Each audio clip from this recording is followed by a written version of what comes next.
ವಾಸುದೇವ ಬಡಿಗೇರವರು ಏನು ಹೇಳಿದ್ದಾರೆ ಅಂತಂದರೆ, ಈ ಮೂಲ ಪುರುಷ ವಿಶ್ವಕರ್ಮ ಇದ್ದಾರಲ್ಲ, ಈ ಸಮಾಜದ ಮೂಲ ಪುರುಷರು,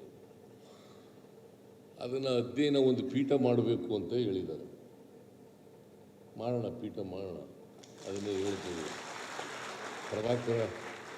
ಪ್ರಭಾಕರ್ನ ಕೂಡ ಬಂದು ಈಗ ನನಗೆ ಕಿವಿನಲ್ಲಿ ಹೇಳ್ತಾ ಇದ್ರು, ಅದೊಂದು ಅಧ್ಯಯನ ಪೀಠ ಮಾಡಬೇಕು ಅಂತೇಳಿ. ಮಾಡ್ಕೊಳ್ಳೋಣ ಅಧ್ಯಯನ ಪೀಠ, ನಿಮ್ಮಲ್ಲಿ ಕನ್ನಡ ವಿಶ್ವವಿದ್ಯಾನಿಲಯದಲ್ಲಿ ಮಾಡೋಣ, ಅವ್ರದ್ದು ಮಾಡೋಣ. ಅಧ್ಯಯನ ಮಾಡಬೇಕಾದಂಥದ್ದು ಅಗತ್ಯ. ಯಾಕಂತಂದರೆ ಇತಿಹಾಸ ಗೊತ್ತಾಗಬೇಕು ಎಲ್ರಿಗೂ ಕೂಡ. ಬಾಬಾ ಸಾಹೇಬ್ ಅಂಬೇಡ್ಕರ್ ಅವರು ಏನು ಹೇಳ್ತಾರೆ ಅಂತಂದರೆ, ಯಾರಿಗೆ ಇತಿಹಾಸ ಗೊತ್ತಿರಲ್ಲ ಅವ್ರು ಯಾರು ಕೂಡ ಭವಿಷ್ಯ ರೂಪಿಸಲಿಕ್ಕೆ ಸಾಧ್ಯ ಇಲ್ಲ. ಅದಕ್ಕೋಸ್ಕರ ಪ್ರತಿಯೊಬ್ಬ ಚರಿತ್ರಕಾರರು, ಇತಿಹಾಸಕಾರರು ಯಾರಿದ್ದಾರೆ ಅವ್ರದ್ದು ಎಲ್ಲರದ್ದು ಕೂಡ ಅಧ್ಯಯನ ಆಗಬೇಕು. ಯಾಕಂದರೆ ಈ ಥರ ಅವರು ಕಾಲ್ಪನಿಕ ವ್ಯಕ್ತಿ ಅಂತ ಹೇಳ್ಬಿಡೋದು, ಪಾಪ ಜನರಲ್ಲಿ ಗೊಂದಲ ನಿರ್ಮಾಣ ಆಗ್ಬಿಡ್ತದೆ. ಕಾಲ್ಪನಿಕ ವ್ಯಕ್ತಿನ, ನಿಜವಾದ ವ್ಯಕ್ತಿನ, ಅವರು ಬದುಕಿದ್ರಾ ಇಲ್ವಾ, ಈ ಥರದವೆಲ್ಲ ಪ್ರಾರಂಭ ಆಗ್ಬಿಡ್ತವೆ.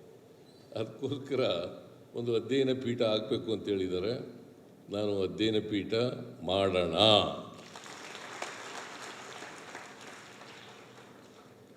ಏನು ಸ್ವಾಮೀಜಿ?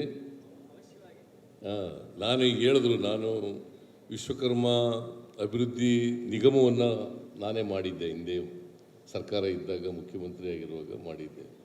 ವಿಶ್ವಕರ್ಮ ಜಯಂತಿಯನ್ನು ಕೂಡ ನಾವೇ ಆಚರಣೆ ಮಾಡ್ತಕ್ಕಂಥದ್ದು ತೀರ್ಮಾನ ಮಾಡಿದ್ದೆ. ಇದನ್ನು ಕೂಡ ಮಾಡ್ಕೊಳ್ಳೋಣ. ಯಾಕಂತಂದರೆ ನಮ್ಮ ಸಂವಿಧಾನ ಭಾಳ ಸ್ಪಷ್ಟವಾಗಿ ಹೇಳ್ತದೆ, ಜಾತಿ ರಹಿತವಾದಂಥ, ವರ್ಗರಹಿತವಾದಂಥ, ಜಾತ್ಯತೀತ ಸಮ ಸಮಾಜವನ್ನು ನಿರ್ಮಾಣ ಮಾಡಬೇಕು.